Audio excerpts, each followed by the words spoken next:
I always wanted to go hiking in the Appalachian Mountains. Now, not so much.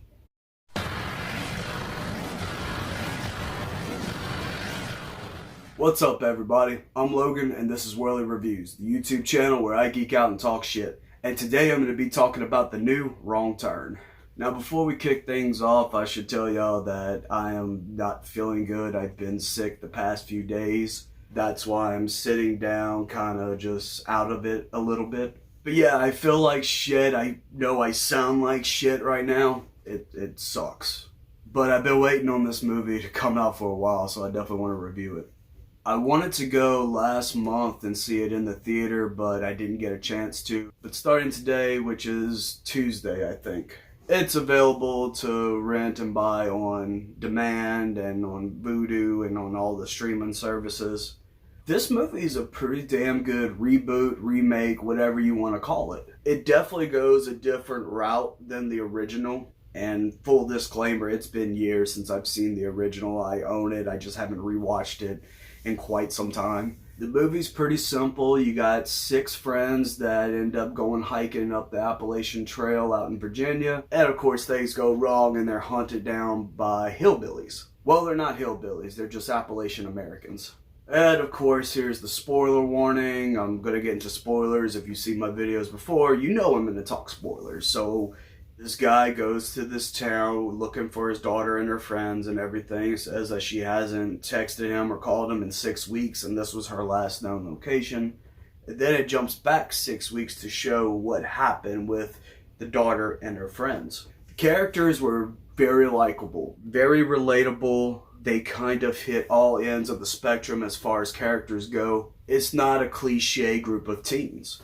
And I really appreciate that. You're not just feeding us the same thing we've seen before. The movie's very dark. In fact, it kind of reminded me of the Texas Chainsaw Massacre remake, which is by far my favorite horror remake of all time. First death was so unexpected. They're hiking down the trail and then this giant log starts rolling down the hill and they start running away from it. Now, first of all, why would you run in the direction that the log is rolling down to? Like just go opposite directions. But the first death ends up being a character that falls and ends up with his back against a tree as the log's coming. And he gets squished, man. That was a big oh shit moment for me. It definitely lets the audience know that this is about to get pretty brutal. And what I love about it is they don't show the hit. And I really like that how they showed the other characters getting up and finding each other and everything before they find their friend that's dead. And the reaction to seeing his body was realistic. That character's boyfriend, when he sees him and he just starts to realize that his partner is dead, you can see the emotions run through that character. And it was phenomenal acting. Surprisingly, it actually made me tear up.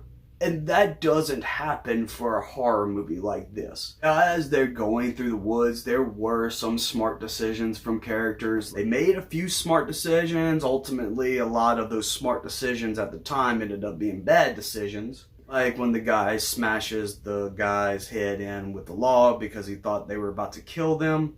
And then whenever all the characters are taken to this village, and when they put these characters on trial for killing one of them, I started flip-flopping back and forth on whose side I'm on in this movie. I know when I saw the original, like, yeah, I am rooting for these characters. I don't want to side with the killers. But this one, you kind of look at each side of the argument and like, okay, yeah, I can agree with that, but I disagree with that, and I agree with them.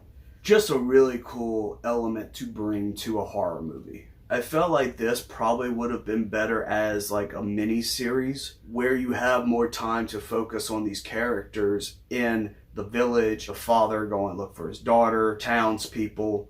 There's just so much that isn't explained, but there is a lot explained, at least a lot more than I remember from the original film. And I feel like this movie did take a risk with going about things this way. It's very different than the original, but has the same idea.